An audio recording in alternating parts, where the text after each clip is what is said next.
Hello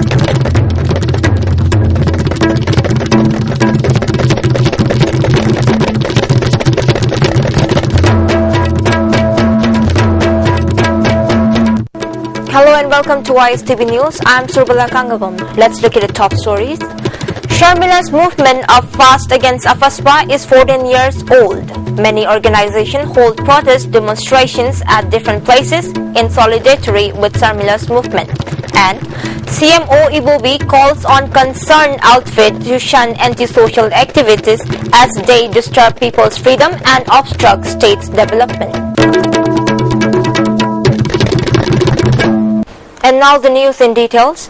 The movement of fast launched by Iromchano Sharmila demanding removal of the Armed Forces Special Power Act 1958 from Manipur has completed 14 years. In honor of the first day of the 15th year of the movement and also in solidarity with the movement, many organizations today held protest demonstrations by fasting at different places in the state. The main demonstrations on the theme Asian Solidarity and Manipur People's Struggle for Democracy was held at Lamyan Basanglen Palace Compound. The protest demonstration was organized by Just Peace Foundation in association with Forum Asia Bangkok, May 18 Memorial Foundation, Seoul, Korea, and Human Rights Alert. For human rights activists who have received the Gwangju Award for dedicating themselves to the struggle for protection of human rights all over the world also participated in the sit-in protest. They are Lenin Raghuvanshi, Vinayak Sen, Susil Raj Payankuren, and Wada Hafiz. A large number of volunteers of Amik, Kil, Ikal, mothers of Kwairamban Kaitel Apunba Ima Loop, and students also took part in the demonstration. In connection with the movement, Gwangju Award winner Wada Hafiz from Indonesia said, the Afaspa still in force in India is completely outdated. All people need to support Sharmila's movement. She would surely try to mobilize a global movement against this act. She would see that intense pressure is given by the whole world to India to remove the act, she said. I think this kind of draconian law should not exist anymore in this time of the day, And it's a shock to me that India still have this law. So it has to be repealed, And the struggle of Miss Sharmila is really something that we should strongly support. So what I'm going to do when I come back to Indonesia, because to tell you the truth, although this is like we are in the age of globalization, but this kind of information doesn't reach us. So when I come back, I will make this public, and I will mobilize support, to put pressure on the government of India to repeal this law, this act. Otherwise, it's a shame on the government of India. Sharmila Kanbalub Sakal also held the protest at his office at PDA complex today. A leader of Nupi Samaj, Ima Ramani, said, it is unfortunate that the Manipuri government has not discussed anything about the 14 years of long movement launched by Sharmila. Aren't the leaders of Manipur who are not paying any interest to the people's issues, people of the state, she asked.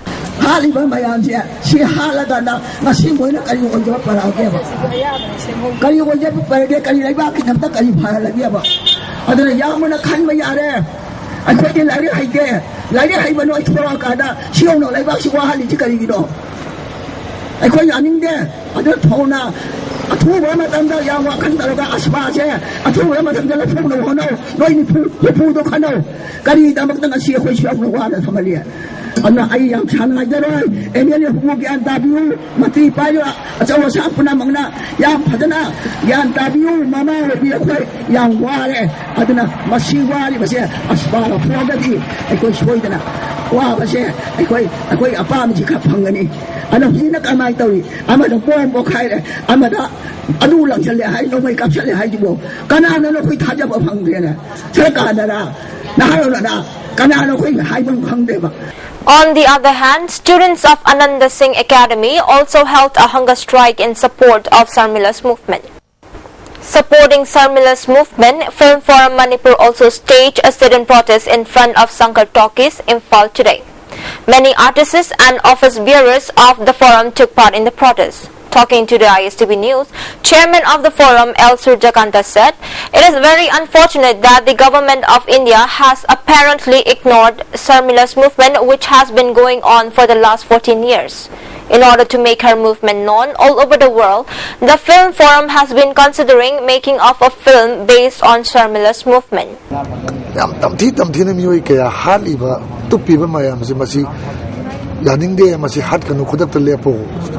Sin nungui gimarum da khui hin ngano haiba panam damana suk sang raba matam sei tra mari manga sangjala pase masi da government na mana da hapte doi matak ta hanjan mabu sara heli bi dugumba irom chanu Sarmila mabu kaudna Delhi court ta Imphal court laiba court singda potok na mabu linna barom da satarakpa masi koi yaning de adu future film gi da makte di masi namninge na ngang Bharman Tadriba, the fit Oidriva Singina, Namnava Yang plant away. And Akaiba Lakani and Akwena Pavadi was Padraga, Ado script, Shekta Wamasangi, Matik Saba, director Kangalaga, story writer Kangalaga, Akwemasi production Yam to Toxiabiki, Kanavadilari. Chief Minister O. Ibobi has said that people strongly condemn the anti-social activities perpetrated by the unlawful elements and disturb people's freedom and obstruct developmental programs in the state. He called on those concerned to shun such activities. He made this appeal while laying wreath on the lifeless body of Lance Nayak Jagat Singh at the Imphal airport today. Lance Nayak Jagat Singh of Engineer Regiment died in a grenade attack lobbed by unknown persons on the night of November 3rd on the campus of the Territorial Army camp at Korengai, which is under the Red Shell Division. Chief Minister O. Ibobi, Deputy Chief Minister Gaikhangam, GOC Red Shell Division's Major General P.M. Bali, DGP, Manipur Police Sahid Ahmad, and many other army, police and civil officials took part in the wreath-laying ceremony held at the Imphal airport just before the body was flown to his native place. A 2-minute silence was also observed as a mark of respect to the departed soul. On the sideline of the ceremony, one media person asked the Chief Minister whether the government has found out who or which organization carried out the attack. He replied that it is not known yet who launched the attack, but investigation is on and will be able to find out the identity of the perpetrators soon, he said. The government will render all possible assistance to the family of the departed army personnel from the side of the government, the Chief Minister further said, realizing that such inhuman activities can never achieve what they seek. Those concerned has better stop such antisocial activities. Every section of our society should be condemned strongest and yam cowardly acting. Koi hujikti sabadu haibung amde khangani khangani portion of time we want so sugumba violence machine kadong darong koida afaba am to proposal mon bis proposal mon sakat proposal mon machine amorunda necessary shanti pamba sakat development pamba steps unnecessary problem create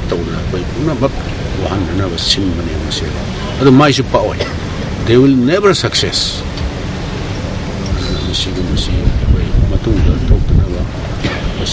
Any anti-nation anti-social anti-people activities success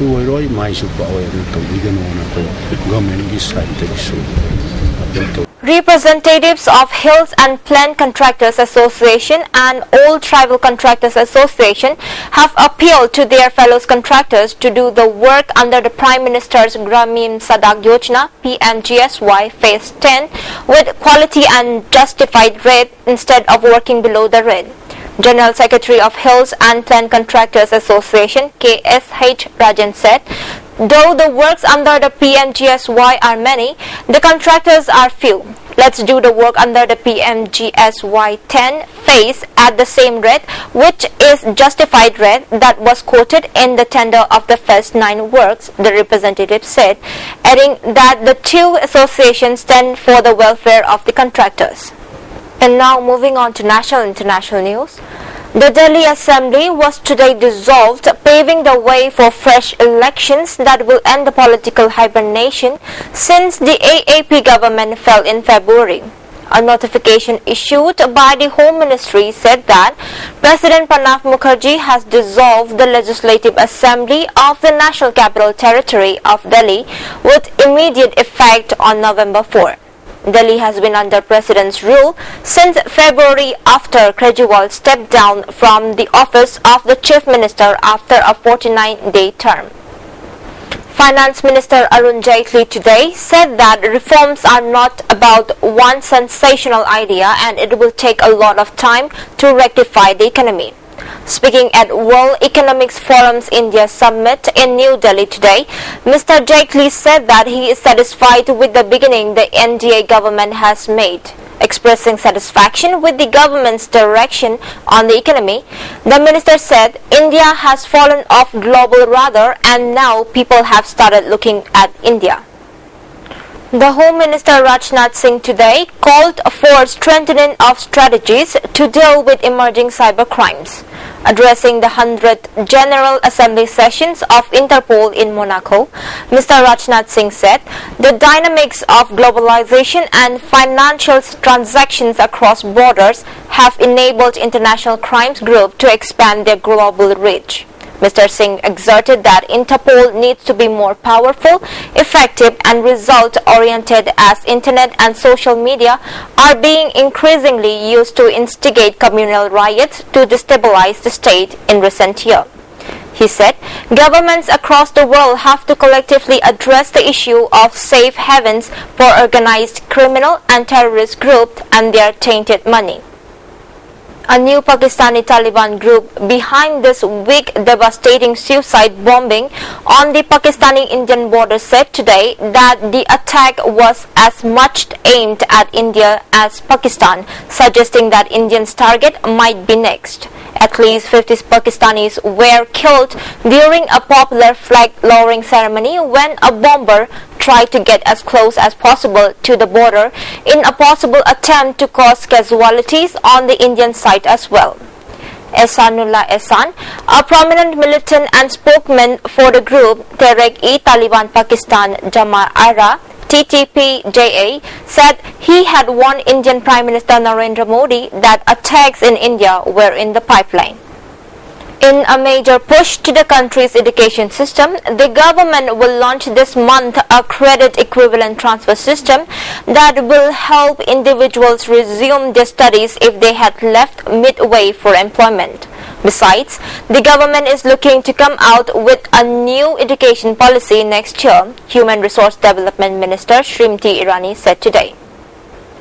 In a decision which could put the Congress on the back foot ahead of the Assembly elections in Delhi, Party Vice President Rahul Gandhi has included 2 controversial leaders in his team for the national capital. As per reports, Rahul Gandhi has included Jagdish Tetler and Sajjan Kumar in his team for the Delhi's elections, dates for which are yet to be announced.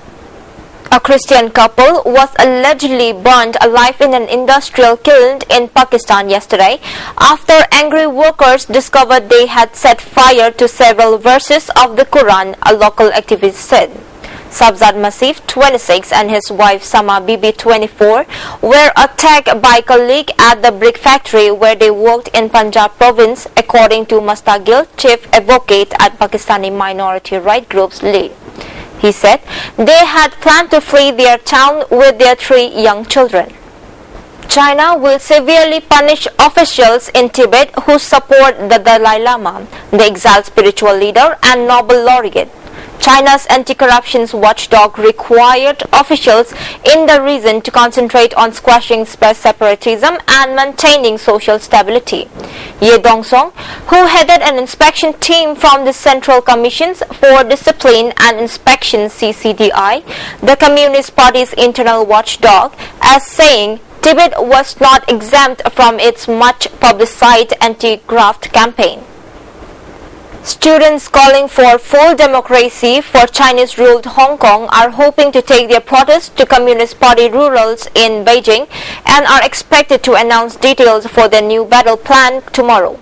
The move signals a shift in the focus of the protests in the former British colony away from the Hong Kong government, which has said it has limited room for maneuver.